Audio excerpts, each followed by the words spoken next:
నామానికి మహిమ కలుగుగాక. ఎవరైతే స్వస్థత కోసం ఎదురు చూస్తున్నారో, స్వస్థత కోసం ఎదురు చూసే బిడ్డల కోసం ప్రార్థన చేద్దాం. పరమ తండ్రి, జీవం గల దేవ, శిలువలో మాకే కాల్చిన రక్తము శరీరము అయ్యా స్వస్థతను అయ్యా ఇచ్చుచున్నదని నమ్ముచున్నాం ప్రభా.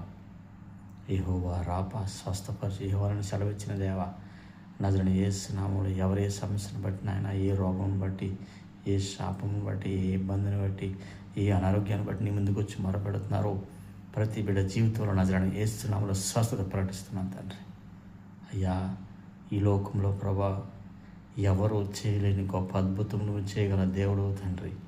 నమ్ముట నీ వలన అయితే నమ్మువానికి సమస్తము సాధ్యమని సెలవిచ్చిన దేవా, ఇప్పుడే నజరుడైన యేసు నామములో ఎవరైతే అనారోగ్యం నుండి నీ అద్దకు వచ్చి మొరపెడుతున్నారో ప్రతి బిడ్డ జీవితంలో ఇప్పుడే నజరుడైన యేసు నామములో స్వస్థత ప్రకటిస్తున్నాము తండ్రి. స్వస్థతను ఇచ్చినందుకు వందనాలు చెల్లిస్తూ నజరుడైన యేసు నామములో నీకే వందనములు, స్తుతులు, కృతజ్ఞతాస్తుతులు చెల్లిస్తూ నజరుడైన యేసు నామములో వేడుకున్నాము తండ్రి.